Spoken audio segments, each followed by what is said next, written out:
Students, आज हम लोग नया चैप्टर स्टार्ट करने जा रहे हैं। चैप्टर 10 हाइट एंड डिस्टेंस, ऊंचाई एवं दूरी। ठीक है, height and distance chapter start करने से पहले हम लोगों को पता होना चाहिए कि यहाँ पे हम लोग कैसे एंगल ऑफ एलिवेशन और एंगल ऑफ डिप्रेशन निकालेंगे। ठीक है, तो एंगल ऑफ एलिवेशन क्या होता है, पहली चीज़ हमको यही पता होना चाहिए। एंगल ऑफ एलिवेशन एंड, ठीक है, एंगल ऑफ एलिवेशन, उन्नयन कोण।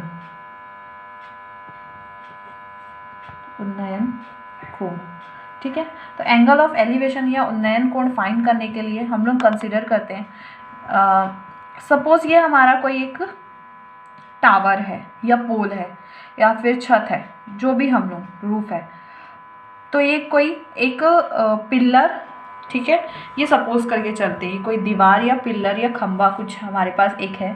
ठीक है, यहाँ पे कोई ऑब्जर्वर खड़ा हुआ है या कोई ऑब्जेक्ट है, यहाँ पे कोई ऑब्जर्वर खड़ा हुआ है। सपोज यहाँ कोई एक ऑब्जर्वर है जो इसको नीचे से ऊपर की तरफ देख रहा है। तो जब कोई ऑब्जर्वर नीचे से ऊपर की तरफ किसी ऑब्जेक्ट को, ऊपर में अगर यहाँ पे कोई फ्लैग लगा हुआ है जो भी है, ठीक है, तो इसको देख रहा है, नीचे से वो ऊपर की तरफ देख रहा है, तो यहाँ से नीचे से ऊपर की तरफ, ठीक है, उसको देखने के लिए किसके बीच में, इस पिलर और इसकी आई दोनों के बीच में एक, अगर यहाँ पे एक हॉरिजॉन्टल सपोज कर लेते हैं, यहाँ पे हमने कोई हॉरिजॉन्टल सपोज किया, एक दूरी ले लेते हैं, ठीक है, दोनों के बीच की हॉरिजन, एंड ये क्या होगा आपका रे ऑफ विज़न, यहाँ से देख रहे तो ये क्या हुआ, रे ऑफ विज़न। तो जब ये हॉरिजन और ये पिलर, ये दोनों परपेंडिकुलर एक दूसरे के, और यहाँ से कुछ डिस्टेंस पे, किससे, पिलर से सम डिस्टेंस पे हम लोग यहाँ से ऊपर की तरफ देख रहे हैं, तो हमारे आँख, ठीक है, हमारी आई और इस पिलर के हर टॉप्स के बीच में एक एंगल बनेगा। ठीक है, यही एंगल, जो भी एंगल बन रहा है, अल्फ़ा बीटा थीटा एनीथिंग, तो ये एंगल को हम लोग क्या बोलते हैं, एंगल ऑफ एलिवेशन।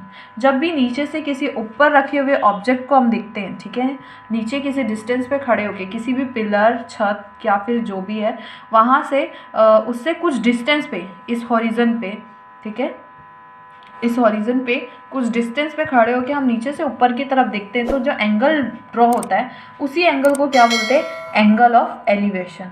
क्लियर हुआ, ये होता है एंगल ऑफ एलिवेशन। जब नीचे से हम किसी चीज़ को ऊपर की तरफ देखते हैं तो हमारा आई साइड एंड किसके बीच में, हॉरिजन के बीच में एक एंगल ड्रॉ होता है, इसी को क्या बोलते हैं, एंगल ऑफ एलिवेशन। ठीक है, the angle of elevation is increase when the height of the pole is increase. ठीक है, जैसे जैसे पोल की हाइट इंक्रीज होते जाएगी, एंगल ऑफ एलिवेशन भी क्या होते जाएगा, इंक्रीज होते जाएगा। ठीक है, when height of pole increases, ठीक है, जैसे जैसे पोल की हाइट इंक्रीज होते जाएगी, एंगल ऑफ एलिवेशन जो है वो भी क्या होता जाएगा,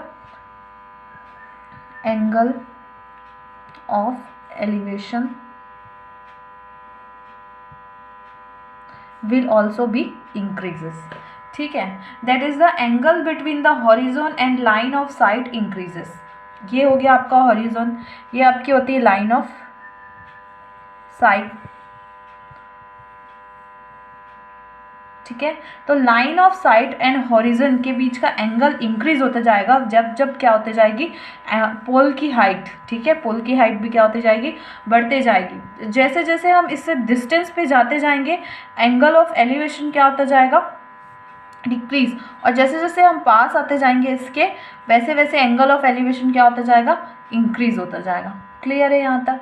ठीक है, तो यहाँ से एक पॉइंट आप लोग नोट कर लीजिए, that the angle of elevation increase with the increase in the height of the object but decrease with the increase in the distance between the observer and object. ठीक है, मतलब क्या बोला मैंने, angle of elevation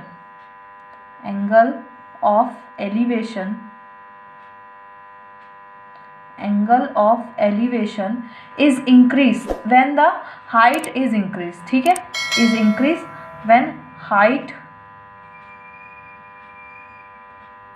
height of object is increased and but, ठीक है, but लेकिन क्या होगा, एंगल ऑफ एलिवेशन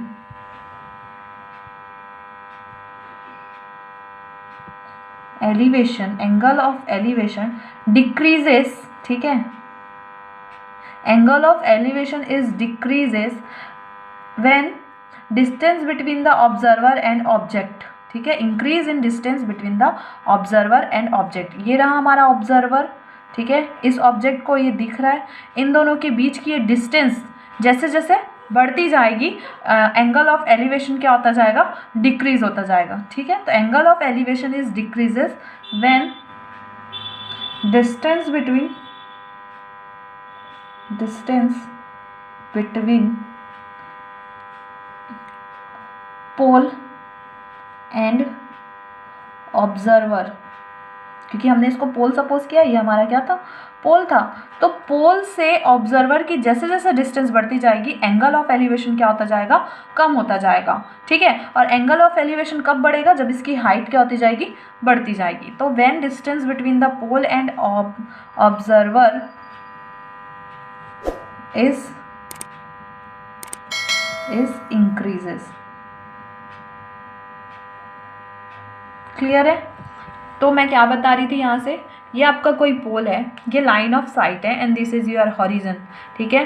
तो यहाँ पे हम लोग किसकी बात कर रहे हैं, एंगल ऑफ एलिवेशन की, उन्नयन कोण की। तो उन्नयन कोण कब बढ़ता है, जब ऑब्जेक्ट से, जब इस पोल से पोल्स और किसके बीच की, ऑब्जर्वर के बीच की डिस्टेंस को हम लोग जैसे जैसे बढ़ाते जाएंगे तो एंगल ऑफ एलिवेशन जो है, उन्नयन कोण है, वो क्या होता जाएगा, किसके बीच की डिस्टेंस, पोल और ऑब्जर्वर के बीच की डिस्टेंस बढ़ती जाएगी तो एंगल ऑफ एलिवेशन क्या होता जाएगा, कम होता जाएगा। और जैसे जैसे हम इसके पास आते, जैसे जैसे इसकी हाइट को इंक्रीज करते जाएंगे पोल की, एंगल ऑफ एलिवेशन क्या होता जाएगा, बढ़ते जाएगा, ठीक है। तो आगे का अब हम लोग कल देखते हैं, इसके आगे का। और वीडियो को लाइक करें, शेयर करें एंड चैनल को सब्सक्राइब करें।